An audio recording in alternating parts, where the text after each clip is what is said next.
Hello, everybody. Dave Neal here, stand-up comic and host of Bachelor Recap, a Guy's Review. Happy Friday afternoon, everybody. We're almost done with the day. I hope you guys are enjoying work or hiding from your kids or doing whatever it is that you love to do. Hey, they're not the kids you wanted, but they're the ones you got, all right? So you're stuck with them. You're out there. I hope everyone's staying warm, healthy, and safe out there. Now, today's video, very fascinating. Believe me when I say this is very fascinating news. Rachael Kirkconnell has posted an Instagram story, and a little bit of light detective work leads to a much bigger message. So hang with me on that. We're going to talk about that. But first, if you aren't familiar with the issues surrounding Rachael Kirkconnell, she's one of the finalists on Matt James' season of The Bachelor. He's pictured here. Nice, cute couple right there. And he is, of course, the first black bachelor in the history of Bachelor. And Rachael, as it has come out 6 or 7 weeks ago, has some problematic, if not racist, posts in the past. She has since apologized for all of them, and in her apology, she says, while there have been rumors circulating, there have also been truths that have come to light that I need to address. I hear you, and I'm here to say I was wrong. At one point, I didn't recognize how offensive and racist my actions were, but that doesn't excuse them. My age or when it happened does not excuse anything. They are not acceptable or okay in any sense. I was ignorant, but my ignorance was racist. A lot of people said that they thought her apology was better than Chris Harrison's. Now, of course, Chris Harrison came under fire because he asked people to give Rachael grace before she was able to share her story. A lot of people have been upset that The Bachelor has held on to this news for 6 weeks, probably because they don't want to spoil the storyline, and probably because they wanted the ratings to go towards their show when they do announce this and have the post-show interviews and all that jazz. Well, it backfired completely, a gigantic PR crisis, a real issue, national news across the country, and Chris Harrison has had to step aside and issued 2 separate apologies, and he's now stepped aside as host for a period of time, as he says. Well, after this apology by Rachael, people said, look, and again, this isn't my place to accept an apology, but people of color, a lot of people have said, look, we can accept an apology, but only with change. Actionable change. And she said, I am committed to showing you guys my change. So we're going to get right into it today. She's been pretty, she hasn't really talked much on her Instagram at all after her apology. So if you go to her apology right here, that's the last post, 130,000 hearts, 11,000 comments, and she's actually gained almost 100,000 followers since that post. Now, this post was how many days ago? It was 1 week ago. So this post was 1 week ago. And then today, in her Instagram story, not a big deal, mid-afternoon matcha. You know, I get the alerts. Your boy's trying to do his own detective work. I go over to Reddit, because the people at Reddit, let me tell you something, it's just a whole vat of Sherlock Holmes. I mean, the work that they do on Reddit is insane. Obsessive, maybe. So they zoomed in on the book right here. You see this book? This is as far as I can zoom in. Tasha, you hear about this? This is crazy. Look at this. They zoomed in on her book over here on Reddit. I'm showing my fiance over here. Very fascinating stuff. And I'm going to pull this up. Is this not the same book? Tasha, can you tell me if this is the same book? Tasha's going to be like my magician's assistant over here. This is the book from Rachael Kirkconnell, that they saw in her Instagram story. And they pulled up this book, Uncomfortable Conversations with a Black Man. That's the same book, correct? All right, we have it on good accord here by Tasha Marie Courtney that's the same book. Now, I didn't know anything about this book. So from here, we Google the book, right? That's what we do next is we Google the book. And it turns out it was written by Emmanuel Acho,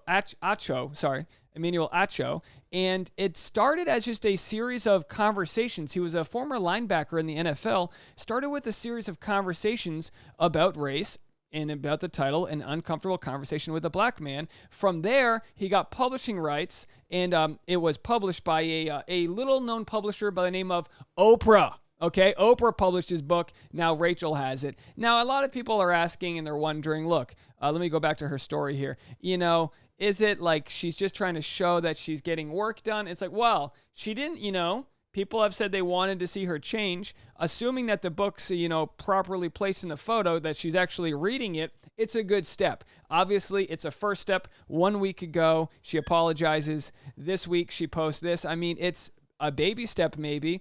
But, the first step would be to be reading education, getting yourself educated on the literature, and then from there, moving forward and being able to be a part of these types of conversations. I'll play a few clips from Emmanuel, and boy, this guy has got some presence and power behind his voice. Let's play a few clips of him. I'm going to say this again so people can let this sink in. It wasn't enough to outlaw segregation. We should have mandated integration. If we really wanted to change our world, I think you gotta have a dream. The school of greatness. really. All right, so that was just an opening clip of this podcast, but anyone who wants to watch this can just Google Emmanuel Acho, and you'll see a ton of info. I wanted to play for you guys this clip from WBUR. What is that? Is that just NPR? I think that's just NPR, right? So this clip's very fascinating. As we listen to it, keep Chris Harrison in mind. Just keep Chris Harrison in mind as I play this clip for you guys. Former NFL linebacker Emmanuel Acho made headlines a few days ago after speaking out about NFL star Deshaun Jackson's anti-Semitic posts on social media. On his Fox Sports show, Speak for Yourself, Acho said that while Jackson was wrong for his statements, he shouldn't be banished because of them. I'm done with cancel culture. We're going all the way. I'm done with, Deshaun Jackson. What did he just say? Let's be done with them. Because what cancel culture doesn't do, Marcellus, it doesn't educate, and it doesn't allow room for growth. For the last month, Acho has been educating people about race and racism in a YouTube series called Uncomfortable Conversations with the Black Man. I spoke with him recently about why he believes it's now important to educate versus punish, and why he believes it's his role to serve as educator. So I really understood that America's facing, again, the racial divide. And so I realized I can stand in and bridge the gap between my white brothers and sisters and my black brothers and sisters. So let me be that black friend and create a safe space, answering so many questions that my dear white brothers and sisters have so that they can no longer live in ignorance.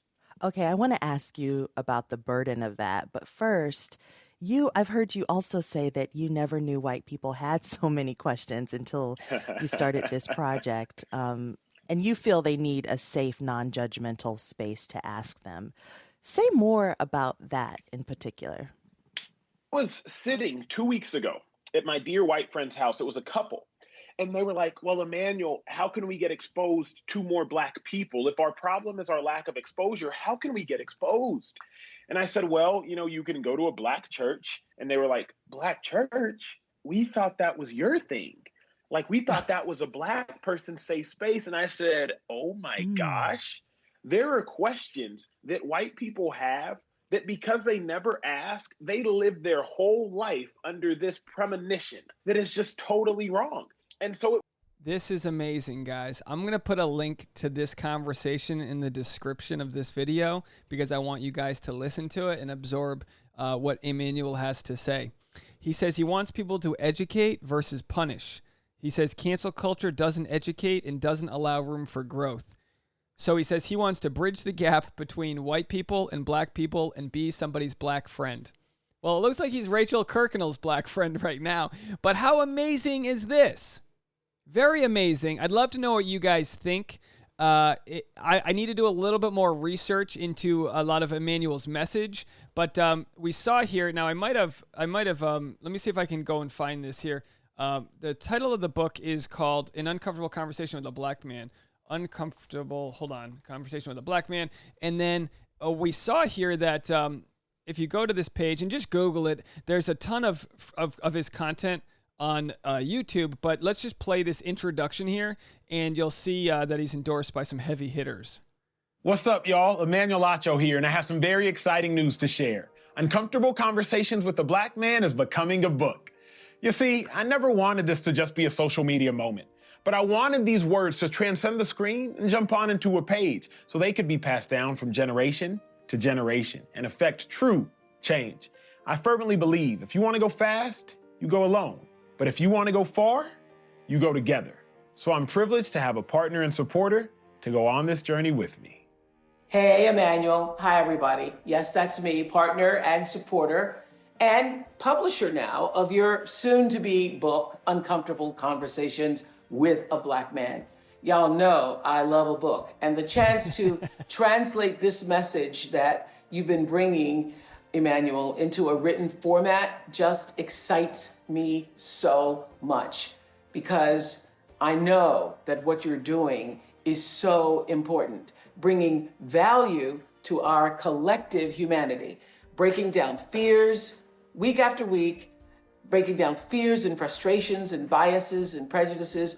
And what you've done is create a space, actually, opening the aperture for understanding. So I consider it a privilege to be able to help you keep doing the good work that you have obviously been called to do and exposing this work to every platform possible. And I can't wait until your work is now a book. That book is done and in the hands of everybody who chooses to open their mind and their heart to their own uncomfortable conversation. I can't believe this is actually happening, but it is. Uncomfortable Conversations with the Black Man, the book, coming out November 10th, but pre-order it right now at uncomfortableconvos.com. I'll see y'all soon. Well, how about that, folks? Very interesting stuff, wouldn't you say? Very interesting. I'd love to know more about what Rachael says about this and, of course, what she does moving forward. But at the same time, I'd like to buy this book. This Emmanuel, I should be familiar with this, and I'm not, but I love the endorsement of Oprah. Excuse me over here. I love the endorsement of Oprah here. I mean, clearly, this guy's got a platform, and he's ready to use it. You know, a lot of people think, oh, you retire from the NFL. I think the average NFL player retires at like 29. It's a very short life cycle. It's a very violent sport. And for him to come out here and sort of have this mission fall into his lap by saying, wait a second, you guys think black church is just for black people? No, you're invited. Like for him to start on such a simple level and realize that communication and education is what we all need to bridge the gap. I think this is incredible. I mean, I know from a lot of the comments that I receive that people are so misguided. A lot of people say, oh, Rachel Lindsay's a problem starter. You got to cancel Rachael Lindsay. It's like so many people aren't willing to listen.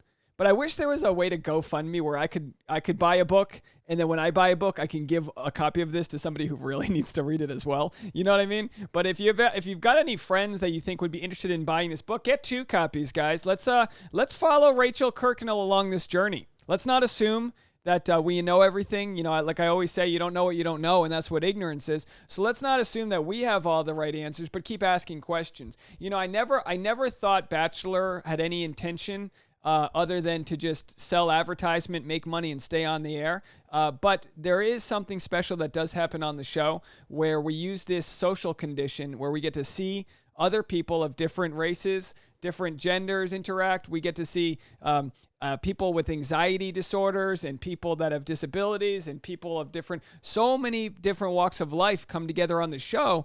And it is a common denominator for water cooler talk. What I hope that can be accomplished this season from this real disaster of a PR move that happened to the show and Chris Harrison and Rachael Kirkconnell. And of course, with regard for all the people that have felt the emotional response to that hatred, with respect and grace for all of you out there, I really hope that a good can come from all this with positive conversations like this. At the very least, start off by YouTubing Emmanuel Acho, and then from there you can hear him speak. But real powerful stuff. There'll definitely be more to be said about all of this, but that's it for right now. So be kind out there. It's Friday afternoon. Go buy some pizza. Pepperoni pizza on a Friday, baby. I'll see you guys out there. Bye, guys.